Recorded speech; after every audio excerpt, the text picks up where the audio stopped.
Now that you've picked the correct model for your scatter plot, how do you write an equation for a scatter plot?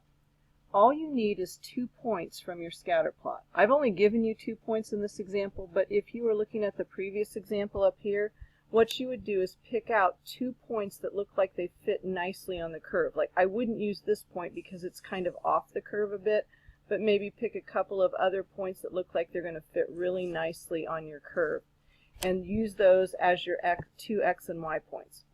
So let's say I wanted to write a linear equation for these 2 points. Now you guys know how to use slope and y-intercept to write a linear equation, so I don't really have to show you this, but just to show you kind of a common way to do all 3 of these, I'm going to go through the linear one. Start by writing out the basic equation. What you are trying to find are m and b, which are called the parameters of the equation. Those are the 2 numbers that remain constant while x and y change, because those are your variables. I like to start with the equation on top that has the largest x value, just because it makes the numbers nicer. Usually you're not dealing with negative numbers and so forth.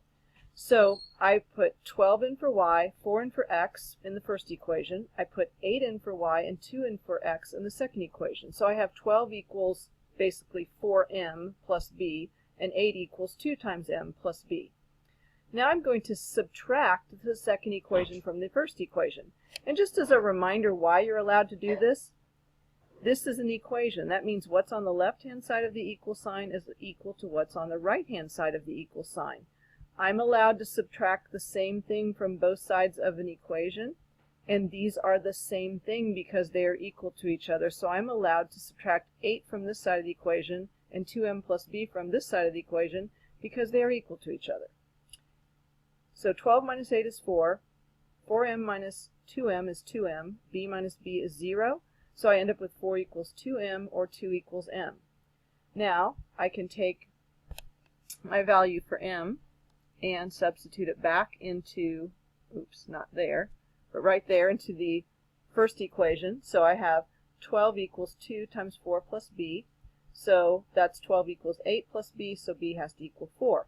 So now I know my 2 parameters, m and b. I go back to my original equation and substitute them in for m and b, and I change y to f of x just to make it look a little more official function-y. And there's my linear equation that fits this data. And we will check this out in a little bit on the calculator. Now what if I want to do an exponential function? Okay, please pay attention. I know you might want us to start copying everything down, but actually listen to the steps, because this is where it gets a little bit new. Your exponential equation is y equals ab to the x. I need to find the coefficient a and the base b. So when I substitute, once again using the larger number for x first, 12 for y and 4 for x, I get 12 equals ab to the 4th. Using the other point, I get 8 equals ab squared. Now in my linear equation, in order to eliminate the variable b, all I had to do was subtract, because b minus b is 0. But I can't subtract one equation from the other here.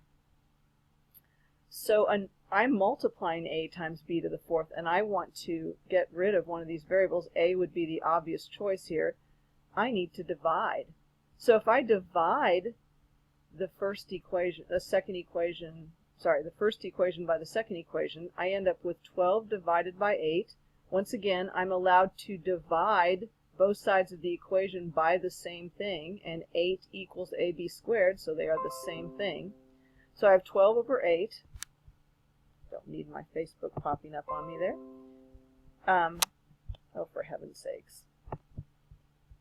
So 12 divided by 8 on one side, then I have ab to the 4th over ab squared on the other side, which means a divided by a is 1, and I have 12 divided by 8 is 1.5, and b to the 4th divided by b squared is b squared. So now I just take the square root of both sides. I do positive or negative, but because the base b of an exponential function has to be a positive number, I'm only going to use the positive base, and the square root of 1.5 turns out to be 1.2247. So I go back to one of my 2 equations. I just picked the first one, substitute b back in for b, so now I just need to solve for a. I have 12 equals a times 1.2247 to the 4th.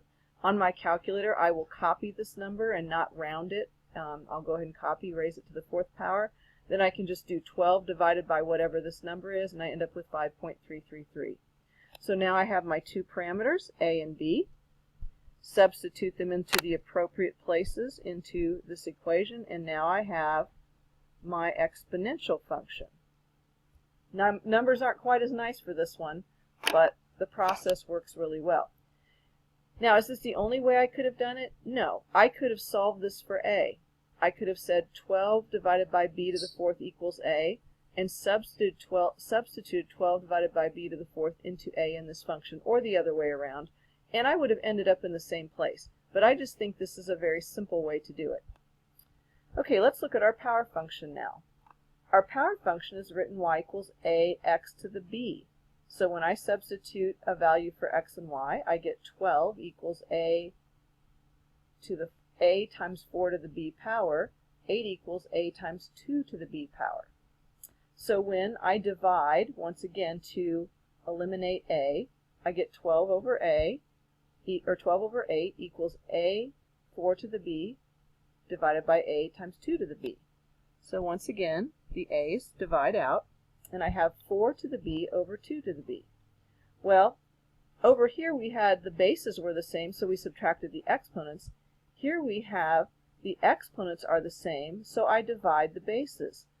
This is the same as writing 4 over 2 to the b, because this would be 4 to the b and 2 to the b. So 4 over 2 is 2, so I have 1.5 is equal to 2 to the b. Now I have an exponential equation I have to solve using logs, because I'm trying to find what b is. So with 1.5 equals 2 to the b, I have to write log base 2 of 1.5 is b, and then evaluate log base 2 of 1.5 on my calculator, and I get this value for b. Once again, then, I need to substitute that value for b back in one of the equations. I chose the second equation. I could substitute 0.58496 in for b right here and use the decimal form.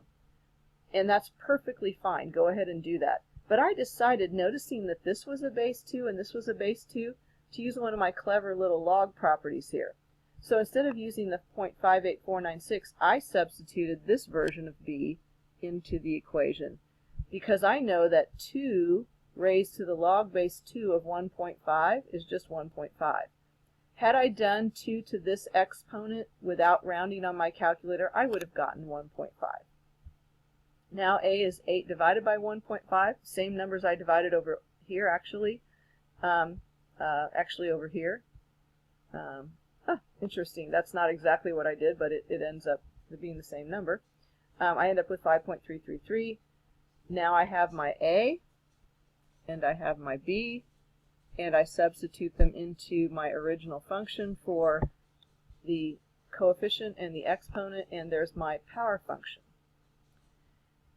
Now, how do you check these on the calculator? Let's just take a couple of minutes. You already know how to make a scatter plot on your calculator. So here is, I went ahead, I made a little very short list with x equals 2,8. That's not the one I did. Let me find it again. Yeah, I guess that is what I used. X equals 2,8, yeah, and b equals 412. Okay, and then I made a little scatter plot with this. But what I want to do is change this so I can see where the y-intercept is. Okay, so I'm going to go to Menu and go to Window Zoom and Window Settings, and I want to change it so my x-min is 0. And I'm going to make my x-max just a little bigger because it shows more nicely. I'm going to make that 6. And my y-min, make that 0, and make my y-max a little bigger and call that 15. So now I see the point 0, 0, which is going to help me evaluate my function better. This is what you can do anytime you have a scatter plot and you write an equation and you want to check how well your equation fits the scatter plot. Go to Analyze and go to Plot Function, and it opens a little box. So I'm going to type in my first function, my linear function, 2x plus 4. Fits nicely through the points. Okay, then I'm going to go to Analyze, Plot Function again. It's going to open up another one. I've already done this before, so that's why it's opening up F4 and F5, because I've already used 1, 2, and 3. Now I'm going to type in my second equation. I'm going to have to look at my notes to see what the coordinates of those were. This was 5.333 times 1.2247 to the x. Notice there is an exponential function that fits the points also, but it curves now. Okay, it curves and it goes a little higher on the y-axis. Now my third one, then, if I go to Analyze and Plot Function, I'm going to put in my power function, which was 5.333 and times x to the 0.58496. Notice it also goes through the points, but it goes through 0, 0. So this would be a situation where I would want to look at the context of my data. Would it make more sense to have an x-intercept of about 5, or y-intercept of about 5, or about 4, or 0? And then how fast is it growing? One graph is kind of curving up, one graph is straight, and one graph is curving down. One's concave up, kind of, one's straight, and one's concave down. So which one fits the shape of the data better? So these would be ways to check that the graph or the equation that I wrote fits my points well.